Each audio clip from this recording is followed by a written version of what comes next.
In Petscop 14, Paul says this about the red calendar. So what I'm thinking is that this is either 1995 or it's 2017. But that's not what I think. Why should we trust Paul? Not that he's lying, but what if he's wrong?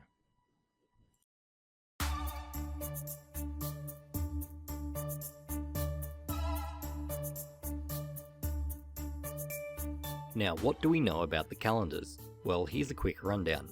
This calendar, when Kara is kidnapped, is June 5th, 1997. This one is the 25th of December, 1997, and the very one the same day but the year 2000. This one is presumably 2017, because it's the same colour as the red calendar in the birthday area of Petscop 14. The Petscop 14 calendars are the 12th of November 1997 for the green, and the same for the red but in 2017. Each calendar has its own tone when viewed.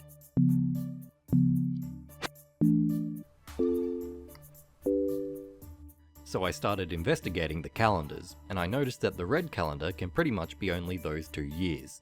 But I also noticed that the red calendar is red. I mean, it's all red. There's a tint of red that covers the entire thing. It doesn't do that with the green or grey calendars, so I experimented with tints in Photoshop. This is what I came up with. If you add a tint to the grey calendar and desaturate the red calendar, they can be interchanged with each other. But why do this? Why not just make a red-topped calendar? Well, the grey calendar is from the year 2000. It lines up with the red calendar from 2017, or 1995, except for the first 2 months of January and February, as the year 2000 was a leap year. So it's off by 1 day. But then I thought, what does red mean in the Petscop universe? Specifically a tint of red. Well, there's the school, it's got a red tint to it. There seems to be an unnerving element to the place, but I couldn't find any correlation though. There's the flower shack. Every time Paul picks a petal, it fades from a red tint to the actual colours and back. Maybe we're onto something. So, what do the petals relate to?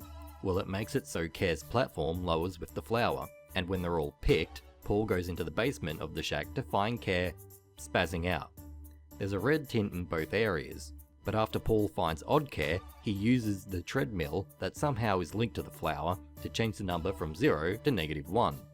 After that, Care is now able to be caught and the red tint is gone. I assume that a red tint insinuates bad or altered states, because it seems only to relate to bad or altered areas. But then I remembered, wait, Paul changed the number on the treadmill to -1, so the petal count was off by 1, like a leap year does to a calendar, but reversed. The colours on the treadmill are also pink and red, but when the number is on red, it coincides with the flower shack tint being red also. The petals also have the same grey and white alternating pattern to them that the calendars have for the days. It seemed too much of a coincidence.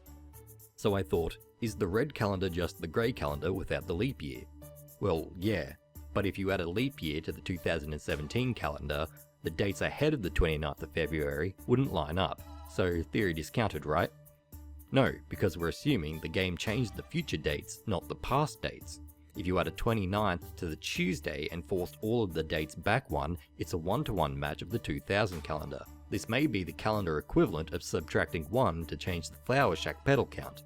If we assume both birthdays are happening at the same time, like they were for the Christmas in Petscop 11, then the red calendar may have been tampered with in order to change the state the house is in. Maybe it's why Paul can enter the garage and Marvin's room, but Care can't.